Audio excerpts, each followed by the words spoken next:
I like my Red Wing Iron Rangers so much that this pair was the only pair of footwear I took on a month-long trip to Peru, which included the 40-mile Salcantay trek. I was a little hesitant to trust the Iron Rangers on a hike like that, but I had to decide on one pair of shoes for the entire trip because I always limit myself to one carry-on bag because I really don't trust airlines to keep track of checked luggage. I normally hike in trail runners, but I decided the Iron Rangers would look better around town and probably be good enough on the trail. After all, they were designed for mine workers in the mountains of Minnesota 100 years ago, and that sounds a lot harder than walking. I had no problems with the boots for the first few weeks. One day I walked 18,000 steps just around the city, and at 2 in the morning my feet were extremely exhausted, but I don't think the latest and greatest footwear technology could have prevented that. Another day I hiked 17,000 steps up Rainbow Mountain in the snow, and I didn't have any problems with the boots.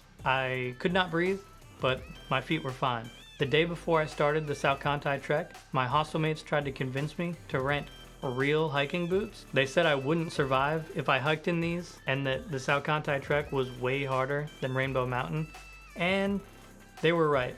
The Salcantay trek was about to kick my ass. The first day was another 17,000 steps, but it was exhausting.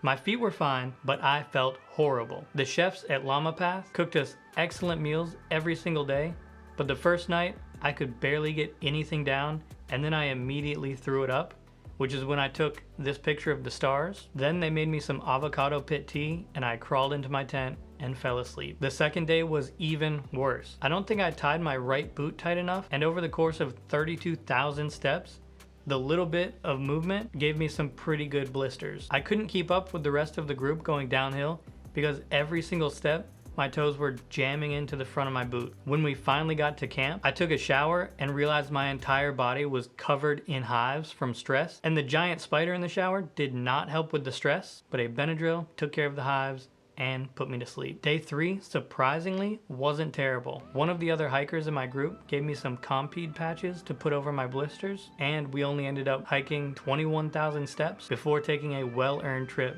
to a hot spring. Day 4 ended up being the longest day at 40,000 steps, but it was manageable. After popping a pain pill, chewing some coca leaves, drinking some fresh roasted, fresh picked coffee, I was flying up the trail leading the pack, at least for a little while. The second half of the day was walking on these jagged rocks along train tracks, and I could have done without that because it was just boring. Once we got to town and checked in at our hotel, this is what my feet looked like. The next morning, we took a bus to Machu Picchu, and I walked 14,000 steps. I was supposed to do an extra hike to Machu Picchu mountain, but there was a time limit, and there was no way I was going to rush to do anything. All things considered, I would do another 40-50 mile hike in the Iron Rangers. My main concern starting out was traction, because these don't have the most aggressive grip, but it wasn't a problem. I think the only problem was that I didn't tie my boots tight enough, and I was too lazy to stop and retie them. If I would have taken the time to tie a heel lock,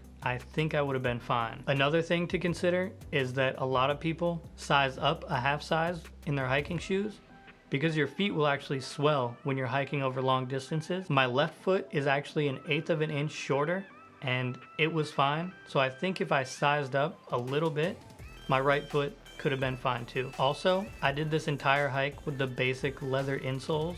The salesperson at Red Wings actually talked me out of buying the padded insoles, but now I think they would have added a lot of comfort. The last thing I want to mention is that you shouldn't wear these boots every single day. You should give them 24 hours after wearing to dry out to extend their life, but I didn't notice any problems wearing them for 30 days straight. If you're interested in more American-made products like these, check out my website, stillmadehere.com.